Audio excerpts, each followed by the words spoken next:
How about now? Okay, I got to keep an eye on that.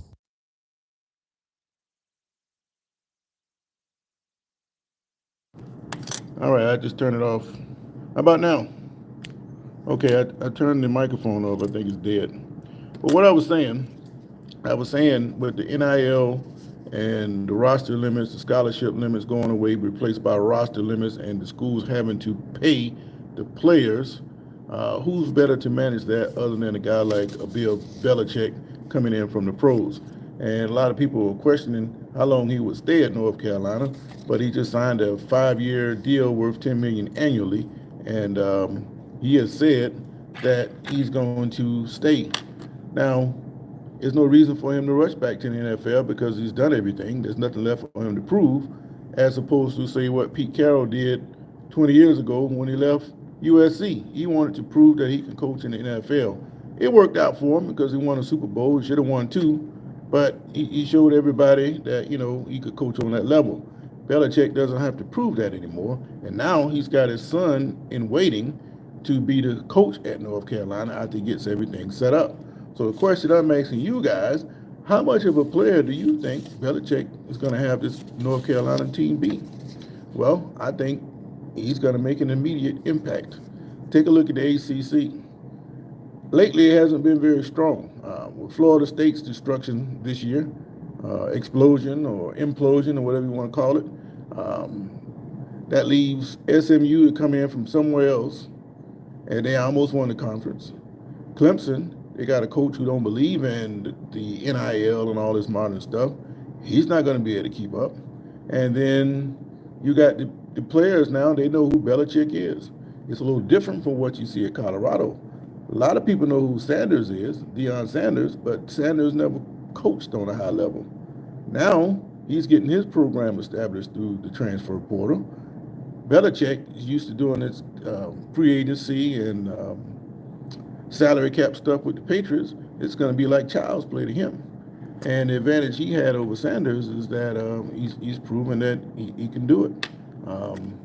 And the thing is that he's going to see what Sanders has done, and he's going to copy some of the things that work for him, and he might be in a better position to affect the transfer portal more so than Sanders.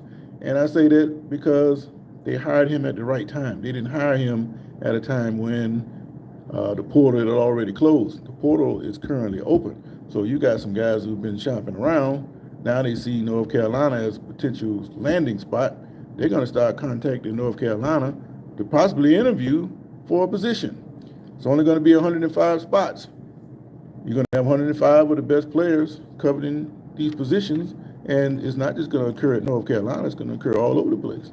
Now, as far as the football team he had this year, North Carolina's always had talent. They've been playing pretty decent off and on over the years, over the last couple of coaches. But they've been snake bitten. They don't have the greatest luck. They'll make a key mistake here and a fumble there or a penalty over there, and they'll manage to blow a game. But talent-wise, they can compete.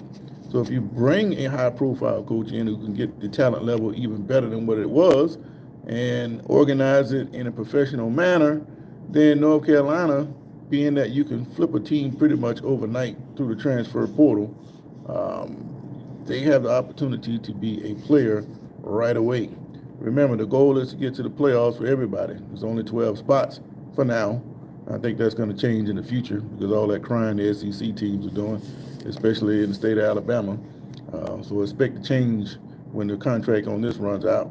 But the goal is to get to the playoffs, and that's going to kick off next week.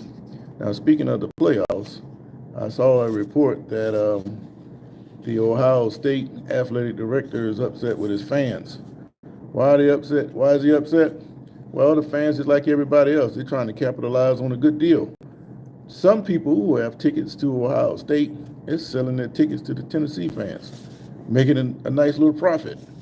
So I don't know what the tickets are going for, but in a situation like now where you have the first college football playoffs on this level taking place, those tickets could go for a pretty penny. And AD knows that, and he's aware that people are selling these tickets. So when you think that Ohio State's going to have a massive advantage, It just may not be because you got some deep pockets down there at Tennessee, and people are willing to pay that kind of money to see that team play. Now, I don't know how many people are going to sell their tickets, but you heard Tennessee complaining about, well, they should have been seated number 8 anyway. So if you go into Ohio Stadium and you got 50-50 Tennessee fans, I think that would please the volunteer faithful mighty well, just to prove a point. But I don't think it's going to matter. It's still going to come down to executes on the field, and I got an idea how that's going to take place. But the SEC, as much as they complain about how many teams they should get into the playoffs, their reputation is on the line. So you got 3 teams in. Big Ten has 4, and if your teams get knocked out, Tennessee and Texas, they could lose the first round.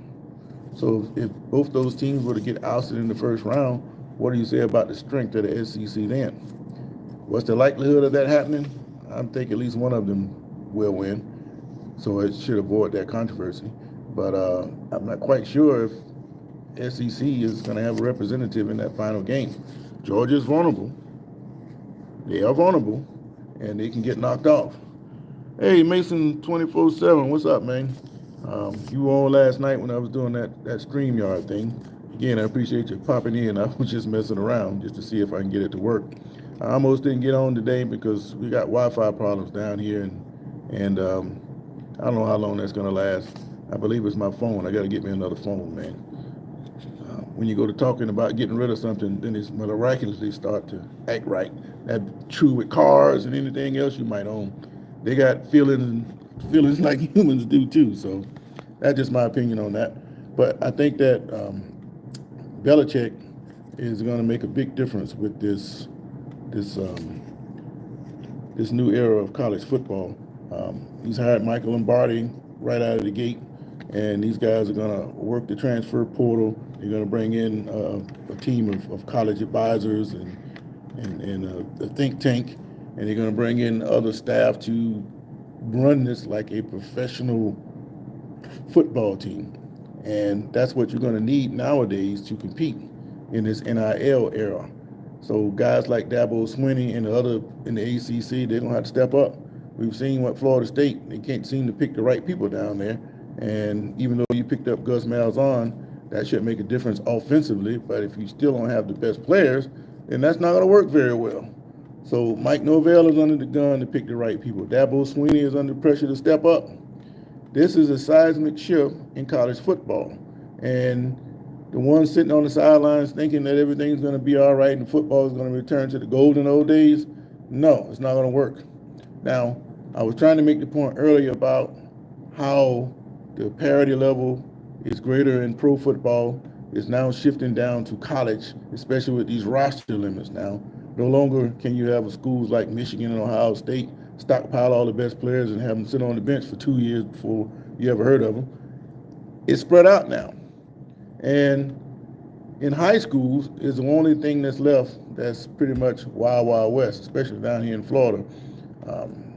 They got the education rule where you can pretty much transfer anywhere that they have space. For instance, St. Johns County is supposed to have the best schools in Florida. They didn't win it this time, but they normally in the top 5 for schools. So their seats are a lot of times filled up. But if they have positions open, even if I live in Jacksonville, if I can get there, they can't stop me from taking that seat. And they try to, but they can't do it. And the problem is it's trickled down to athletics. These guys, they all know each other from recruiting venues or playing in 7-on-7 or whatever, and they gang up together and they say, let's go play for this school. And in case you didn't know, it's so crazy down here in Florida. I can play football at school A, go across town and play basketball at school B, play baseball at school C in the spring, then come right back and graduate from the school D, all in the same school year. Now you tell me, what sense does that make? It does not make any sense at all, but that's the way it is down here in Florida. But the playing field is not level, and that's why you start to see the same teams over and over again playing for state championships. Miraculously, they come up with these players from somewhere, even if it might not be but a stoplight town, but you got all this talent coming from everywhere. It stinks, and it's kind of hard to compete when you're dealing with that particular situation. And now when you have NIL that's available for high school athletes in Florida and 30 other states, you putting coaches in a position where you have the high school kid who you're supposed to be mentoring and teaching about how to navigate through life. He's making more money than you. You know how kids are. If he got more money than you, he's not going to pretty much listen to you. He's looking somewhere else for guidance.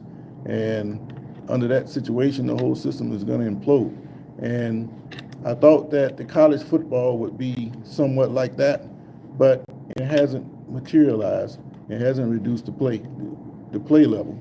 And as far as the players getting paid, I thought it would also diminish the competition level because once you make an X amount of money, then you don't really care about whether you want to win. You just want to make sure that you keep the money coming in. But I haven't noticed that in these tight conference races, and you're not going to see that in the playoffs because it doesn't matter how much you make. Once the whistle blow, then the natural instinct to play is going to come out, and that's what I've seen so far. Now, the NBA, that's a different matter because these guys will play, but at the same time, they're going to sit out X amount of games doing what they call load management. But if I'm a kid and I know that, say, LeBron James is coming to Orlando March 1st, I convince mom, let's take me to the game March 1st. And then you get to March 1st, you're all excited to see LeBron play. And then this just happens to be one of the games that he wants to load manage. So fans are catching on to what's going on in the NBA, and the salaries are skyrocketing even more with this new TV deal that's coming out. They're talking about having $1 billion player over there in the NBA. So if he's making $1 billion and a lot of that is guaranteed, what can you tell this guy moving forward? Not a thing. So I think the NBA is losing a lot of fans because of that. Should they get paid? I don't care what they get paid, but at the same time, you should be out there playing. I don't want to hear nothing about no load management. If you're making enough money to get out there every day, if you're getting paid $100 million a year for 10 years, then that's enough load management for 2 or 3 lifetimes. But that's another situation. But college football, it hasn't gone to that level. But definitely, if the players down here in high school starts to make that big money, I can see that happening real quick. It's already a lack of respect across the board when you start talking about these teenagers. But that's something that society as a whole has to deal with, and that starts at home. And I can't do anything about that. All I can do is try to do the best I can. But just to recap, Bill Belichick hiring at North Carolina is going to make a big difference. Dabo Swinney, he's probably shaking in his pants down there. And if he's arrogant enough to think that it don't affect him, then that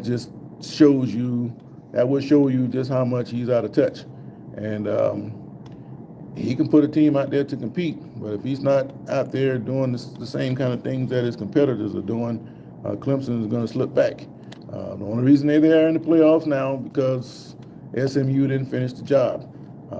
Give 20 credit for that, but those 3 losses he had, and the other teams are just going to keep getting better. Clemson's just going to slip down to the middle of the road, and they're going to have to find somebody to come in there to lead that team into the future because this runaway train of NIL and roster limits and anything else they come up with based on these court rulings, it's just going to get worse for Clemson. So if Swinney don't step up, he's going to be out of there. And with Belichick, he's going to be just like what Sanders did. He's going to see what Sanders has done, and he's going to do things a little bit differently, and he's got the better coaching name than Sanders, so he just might be going head-to-head with Sanders from certain players. And no, he didn't play, but he's got the connections to get somebody to come in there that did play that can do the same kind of thing that they're doing out there in Colorado. Especially, I still don't think Sanders is very long out there. He's acting like he's going to stay, but until I see him stay, I don't believe it. So that's just my opinion.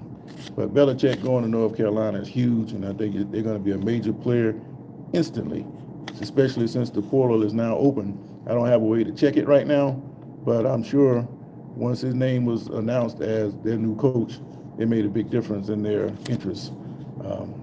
But again, all my opinions. But Ohio State, you better get a control of your fans selling those tickets to those volunteers, man, because they will pay the money. Um, and just like everybody else is taking advantage of this financial system that's taking place because of college athletics, the fans are jumping into the arena too. So why not sell them?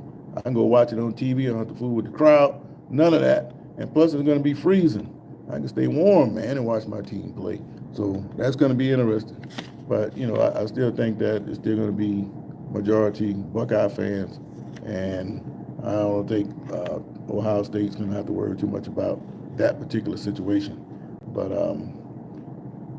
I would think as a true fan, you would want to be there, especially in this historic moment, because this is the first time this has ever happened, playoffs on campus, and I think I would want to be there if I was truly dedicated to my team. But if I needed some money, you best bet, if I can triple my ticket value, man, how many you need, man? You can have this ticket because I don't need it. So that's just my opinion. But anyway, I got to get back to work. Wherever you are in the world, you guys have a great day. This is Sports for Real. When I get more updates on the situation, like I said, Belichick, he's making $10 million a year over 5 years, and he's got a $1 million buyout starting in June. So that's not very much. And no details have been released on Lombardi's contract. So I appreciate it if you guys like and subscribe. And I'm going to try this StreamYard thing later on when I get me a signal. It seems to work better than anything else that I had so far. So I'm interested in trying that again. So until next time, you guys have a great day. Steven 3245 say have a great day, brother. You too, man. Until next time, Sports for Real. I'm out.